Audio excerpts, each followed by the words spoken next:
the main reason why Tom is here is because I am gonna I'm hyping his big time stand-up date in Boston, Massachusetts. He's going to be at the Wilbur, as they say in Boston, the Wilbur Theater, September 30th. And Tom is taping 2 shows for your first stand-up comedy special. Absolutely, yeah. So this is huge.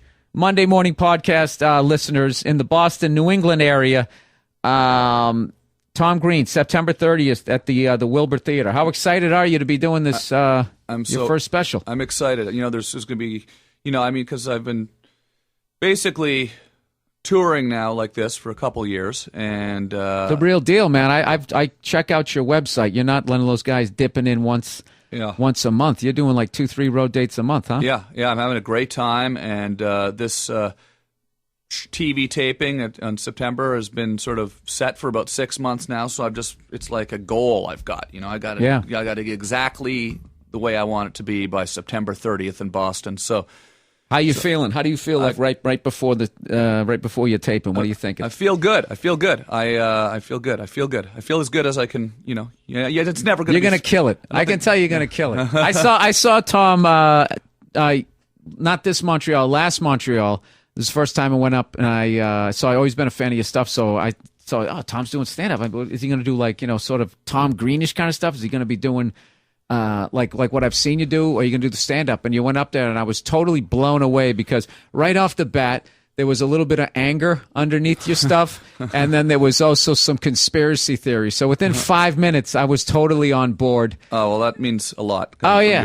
So you're in a band, and at some point, did the band just get put to the side, and I'm doing a TV show, or did you actually sit down and just say, we have creative differences? Well, we had a record deal, and we did the first album, and the album, sold all right, but the record label dropped us after a couple of years. We got a letter in the mail, and we regret to inform you. No one called us, right? We regret to inform you that we will not be doing another record. Right. And so I read that, and I remember it was like one of those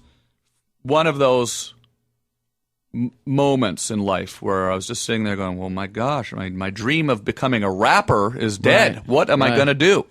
So I went back to school. I took television broadcasting. You didn't even think to go, I'll just go back to stand-up? You didn't even think to do that? You thought they still cared down at the club?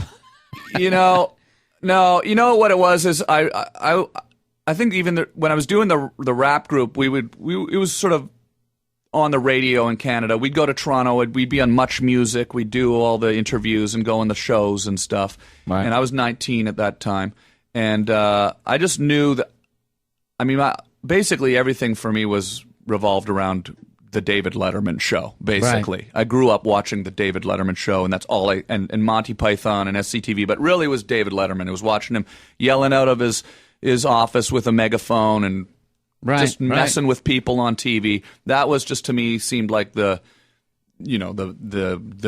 was nothing better than that in the world that you could possibly ever want to do. And kind of like you going down to the comedy club, the first thing you did was mess with the comedians on stage. Yeah. So maybe that really... Yeah, there was some sort of inner desire to stir up shit or something like that. But I can say that, right? It's a podcast. I can say shit, right? Oh, dude, believe me. Yeah. So I say cunt on here all the time. Yeah. So it's fine. Don't.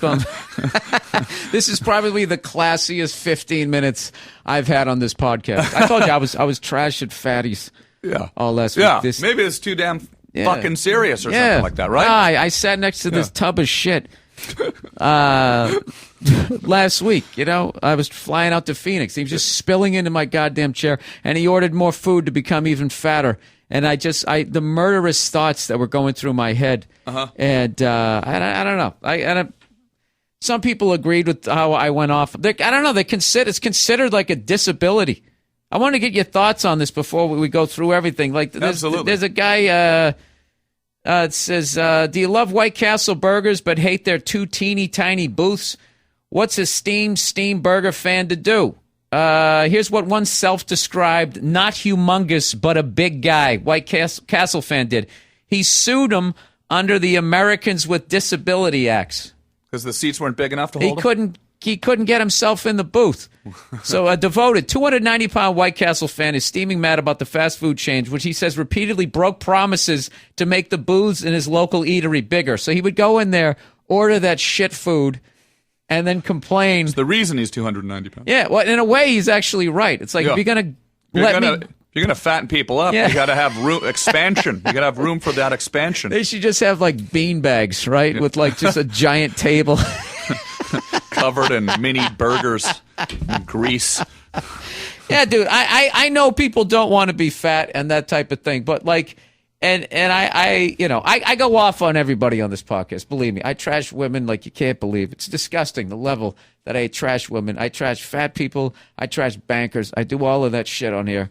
And just fat people, just, you take it to the point where it's a disability. You know what I mean? Yeah. Like you fought in a fucking war or something. Yeah. You ate a box of fudgicles. There was some woman on TV yesterday on Dr. Drew, who's 790 pounds or something like that. She's the Guinness Book World Record holder for being the fattest woman on the planet. And she actually said that she was, I think, maybe she's 700 pounds. She was 630.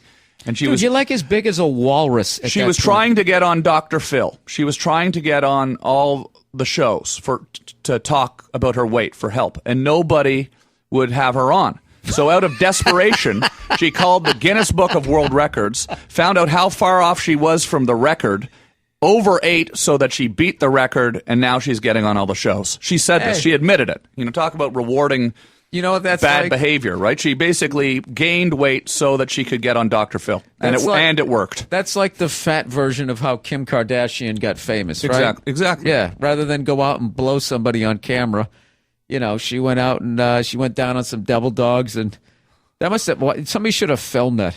I got to give it to her. She actually achieved a goal. Well, listen to I'll read the. She had a goal. She went for it.